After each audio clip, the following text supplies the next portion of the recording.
Hello, good morning, and thank you for joining us. Please have the needed faith to know that those around you will need a lot of encouragement.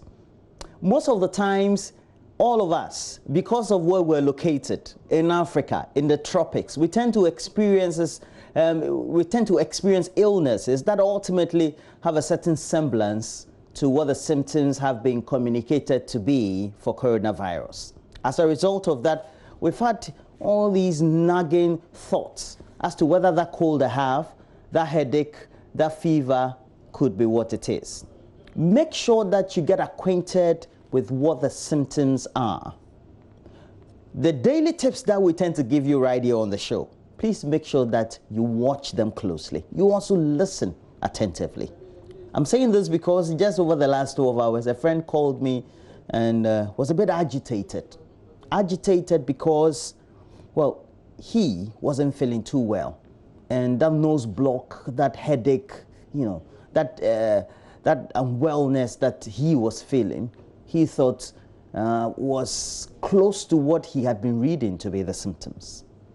What you also need to do is to make sure that you check up with the medical facility to ensure that you are in the right position. Thank you for joining us for the show, okay? For the last 25 years, we've been bringing to you the best of great content, impactful journalism. And that is why this year is a great anniversary for all of us. And even though the times are torrid, we're still making sure that we live up to the billing to ensure that ultimately we bring you great content that will definitely impact you. We want to talk about some relevant things today. You know that the finance minister was in Parliament, and it's because we now have an emergency, so we will ultimately need a certain plan by which we need to spend.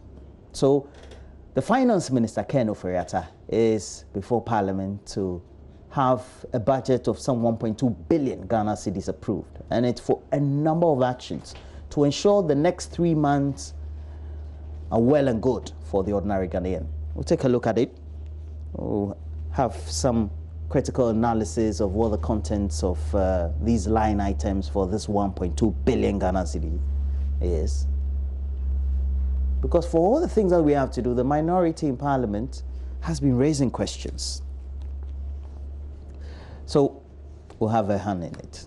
You would also be monitoring a lot of social media and the contents of many posts, which seem to suggest that that executive instrument that has been approved ultimately could lead to the president eavesdropping people's calls and then trying to know the type of messages that are sent through the telephony networks that we have, among other related concerns, that it could lead to a breach of the privacy of people's data, the messages they're saying, how they communicate with people, etc.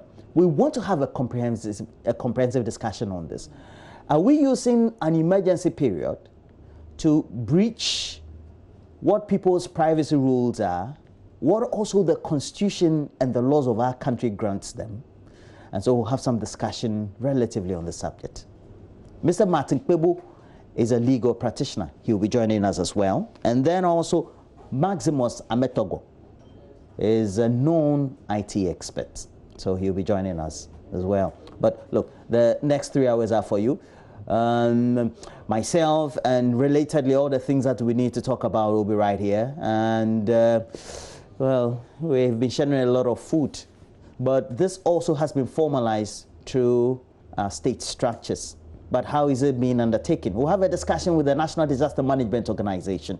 But of course, today, we have Mama V on board, but Kojo Jansen is still streaming into the studio.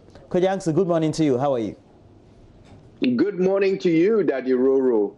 I'm doing very well and looking forward to today's show. There's so much to talk about. I'm so glad we're going to get some resolution to this question of whether or not some of these executive instruments are flouting our Constitution. Martin Kpebu will be a great resource on that. Also, haven't you always wondered how NADMO is going to go about the distribution of food in communities? I'm looking forward to learning the modalities there. Definitely. Well, I know that you have a message for us, but before we get to you, let me also run this by you. We'll be having the newspapers. We have just about 3 or 4 of them. And Benedict Owusu also will come your way with the latest sports updates because it's still on.